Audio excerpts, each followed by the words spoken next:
Bonjour tout le monde. 안녕하세요 여러분. 고급 어휘 마스터에 오신 것을 환영합니다.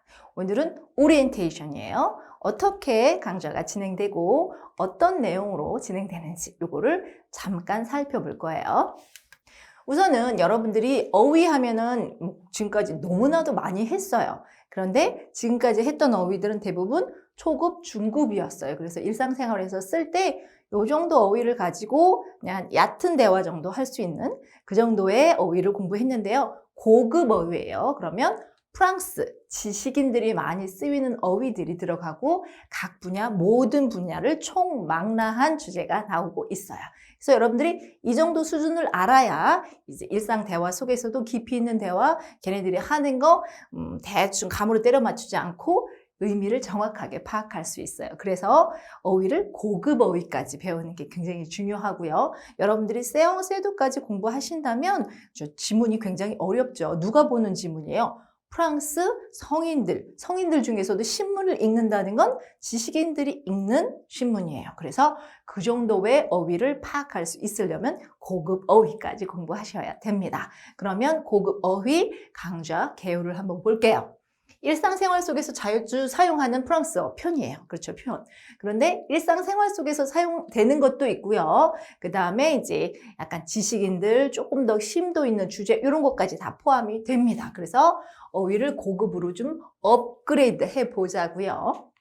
그 다음 우리가 지금 다루는 문제들 전 분야 다 총망라합니다. 사회 분야, 문화 분야, 과학 분야, 경제 분야, 정치 분야 여기도 또 세세하게 다 나눠지죠. 그것까지 모두 다 총망라해서 우리가 살펴볼 거고요. 그 다음에 프랑스 지식인들이 사용하는 표현과 어휘라고 했어요. 중급까지가 아니라 고급이 있기 때문에 그래서 생활 고급 어휘도 구사할 수 있습니다.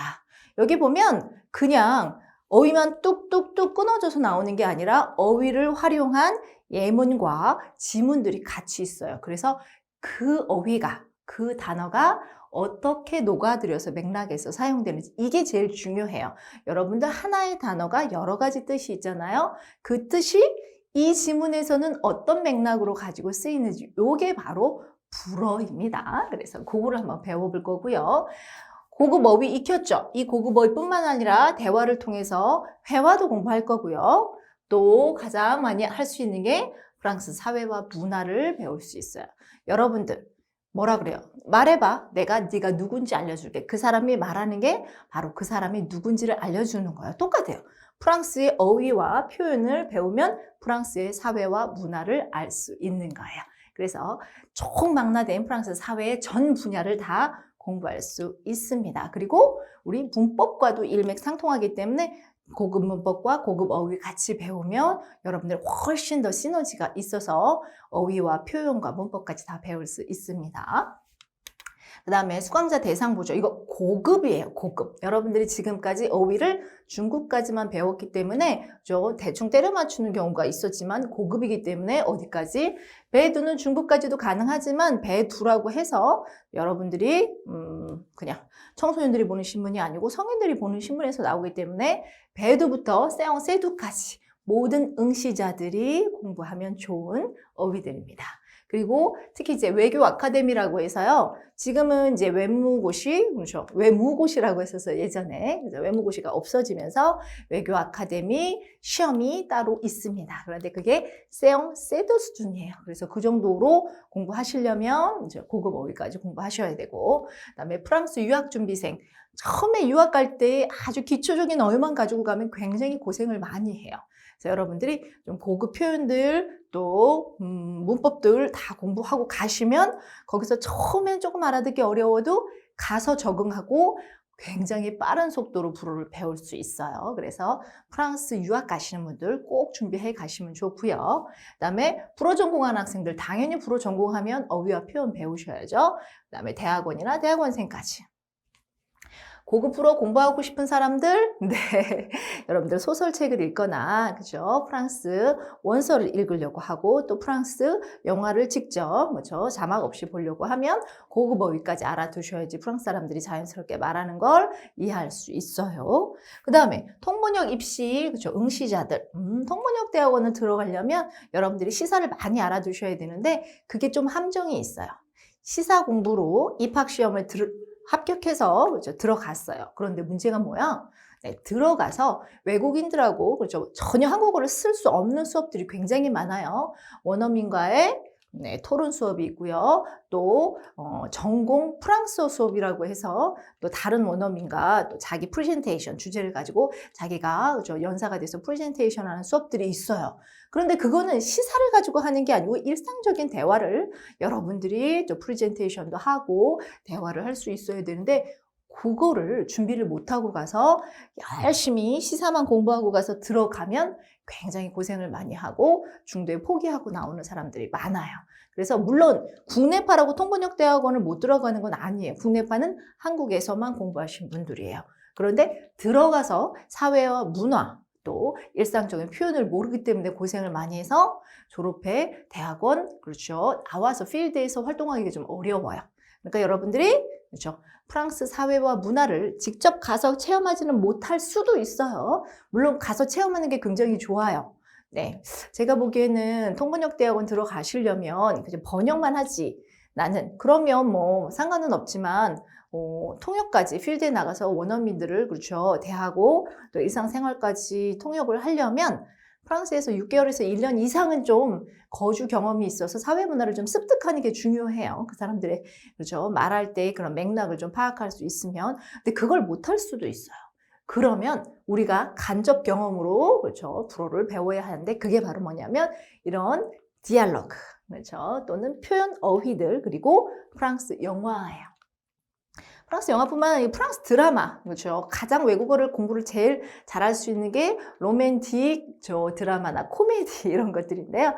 프랑스 것도 여러분들 넷플릭스에서 많이 나오기 때문에 그런 걸 통해서 문화를 배울 수도 있고 거기 있는 표현들이 정확히 뭔지 한국어 뜻을 알려면 이런 어휘, 그렇죠. 고급 어휘 표현들까지 공부해 놓는 게 굉장히 중요합니다. 그래서 통번역 대학원 입학을 희망하시는 분들도 고급 어휘를 꼭 공부해 두고 가시기 바랍니다.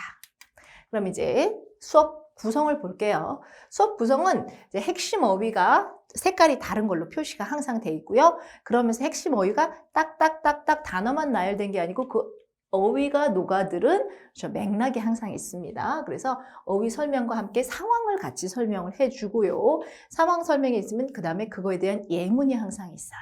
그래서 그 예문을 통해서 어휘의 맥락까지, 뉘앙스까지 완벽하게 이해할 수 있습니다.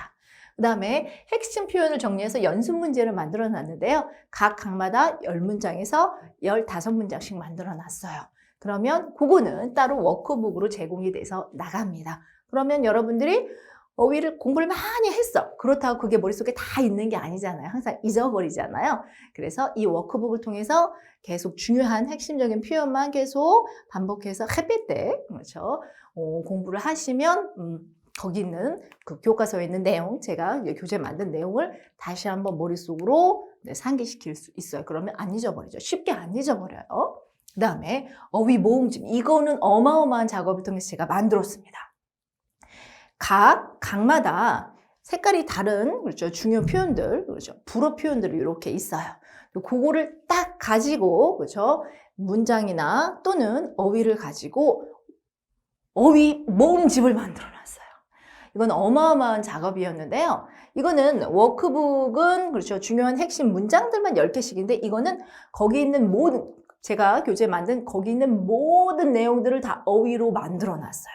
그래서 전체적인 그런 뭐 히스토리가 있지는 않지만 각각의 중요한 표현들과 의미가 다 있어요. 그러면 뭐만 하면 돼? 네, 제 수업을 듣고 어휘집으로 복습만 하면 완벽하게 어휘를 끝마칠 수 있습니다. 네, 제 수업을 들으면서 맥락은 파악하셔야 돼요. 그렇죠? 어휘집은 단어장인데요. 단어만 뚝뚝뚝 띡띡띡 이렇게 들리지 않아요. 제가 제일 싫어하는 외국어 공부법이 뷰티풀 아름다운이에요. 그렇게 하면 안 되고 이 어휘가 문장, 맥락 안에서 어떤 의미로 쓰이고 그렇죠. 어떤 뉘앙스를 갖는지까지 파악하는 게 바로 외국어예요. 그래서 그런 어휘 모음집을 어마어마한 시간과 노력을 들여서 만들었어요. 그래서 여러분들에게 이 강의와 함께 무료로 PDF 파일로 나가니까 그거를 중점으로 공부를 하시면 복습을 하시면 완벽하게 어휘를 마스터할 수 있습니다. 그 다음에 강의는 1탄, 2탄, 3탄 이렇게 좀 장작 네, 한 강의당 11강, 12강으로 이렇게 구성이 되어 있어요. 내용이 좀 많아요. 프랑스의 모든 분야를 총망라해서 그렇죠? 이 어휘를 만들었기 때문에 좀 내용이 방대하다. 이거는 좀 이해해 주시고요.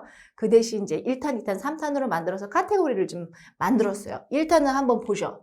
크기와 측정. 그래서 여러분들 뭐 크기, 몸무게가 나가다, 키가 어떻게 되다, 길이가 어떻게 되다, 뭐 이런 것들 있죠. 이거 굉장히 기본적인 표현들인데 우리가 불어를 얘기할 때 이런 걸 못하죠. 그래서 1탄, 1강, 2강은 이렇게 1, 2로 만들었고요. 그 다음에 3강은 형태, 재료, 질감, 뭘로 만들어졌는지들이죠. 그래서 이런 것들로 구성을 했습니다. 1과 2로 나눠줬다는 거는 내용이 많아서 반씩 쪼개서 2개로 만들었어요. 그 다음에 5강은 사물의 빛과 색깔, 그렇죠. 어떤 빛이야, 어떤 색깔이야, 그렇죠. 이런 것들. 그 다음에 6강, 프랑스 애들이 좋아하는 게 정원 가꾸기. 우리나라 사람들은 직접 정원을 가꾸는 사람이 많지는 않은데 요즘에는 조금 그치 달라졌다. 텃밭을 가꾸는 사람도 있고요. 그 다음에 전원주택을 많이 선호하고 단독주택을 선호하면서 자신만의 정원을 가꾸는 사람들이 많아서 예전보다는 정원 가꾸기에 대한 관심이 많아졌어요. 프랑스 사람들은 아파트에 살지 않아요. 우리나라처럼. 아파트에 사는 사람도 있는데 아파트에 사는 사람들은 우리나라하고 좀 다르게 약간 서민들이 국가의 지원을 받아서 사는 그런 개념이에요. 그래서 걔네들은 부자들은 단독주택을 가지고 살거든요. 그럼 단독주택은 정원이 항상 있어요. 그래서 정원 가꾸는 게 걔네들의 모든 사람들의 취미예요. 근데 너무 어렵지, 힘들지. 그래서 정원 가꾸는 프로그램과 정원 가꾸기 위한 그런 샵, 매장이 굉장히 사람들한테 인기를 많이 끌고 있어요. 정원 가꾸기 굉장히 중요한 거고요. 또 브리콜라주라고 하는 이 목공 직접 얘네는 펜스도 치고 페인트도 칠하고 다 하고 있어요. 그래서 이런 것들 걔네들은 인건비가 비싸서 그런데 우리는 이제 사람을 많이 부르죠. 싸다고 인건비가 싸니까 그냥 사람 시켜서 하고 나는 안 해도 돼. 근데 얘네들은 손수 다 합니다. 요리 프랑스 하면 게스트로노미 그죠? 요리의 나라죠. 그래서 요리와 조리법. 그다음에 움직임, 제스처, 포즈까지 어떻게 움직이는지 서다, 눕다, 앉다 뭐 이런 것들, 이런 제스처들 알아야 되고요. 그다음에 외모 굉장히 중요하지. 걔는 날씬해, 뚱뚱해, 삐짝 말라서부터 해서 아주 자세한 표현까지 다 외모를 그렇죠? 표현하는 방법을 배워볼 거고요. 10강 스포츠는 제가 그렇죠 그 많은 스포츠를 다 여러분들에게 알려드리진 않고요. 프랑스 하면 축구와 그 다음에 스포츠와 관련한 그런 표현들 이렇게 좀 배워볼 거예요. 11강 건강 프랑스에 가서 여러분들 살려면 건강 굉장히 중요한데 건강 상담 병원 가서 나 어디가 아파요 이런 표현들이에요. 이런 거 알아두셔야 돼서 내용이 많습니다. 1과 2로 이렇게 나눠줘서 1탄은 끝납니다. 생활 속에서 쓰는 것들이죠. 그 다음에 2탄은 한번 보죠. 사람의 성격, 인격, 그렇죠. 못됐어, 그렇죠. 걔는 착해, 걔는 애가 너무 신경질적이야. 이런 표현들, 성격을 1, 2로 나눠서 사람을 표현합니다. 그렇죠. 꼬몽이죠. 그 사람 어때? 이런 표현할 때 쓰는 표현들. 그 다음에 3번은 희노애락, 그렇죠. 즐겁고, 그렇죠. 기쁘고, 슬프고, 노여워하고 이런 것들, 희노애락. 감정을 나타내는 표현들 배워보고요.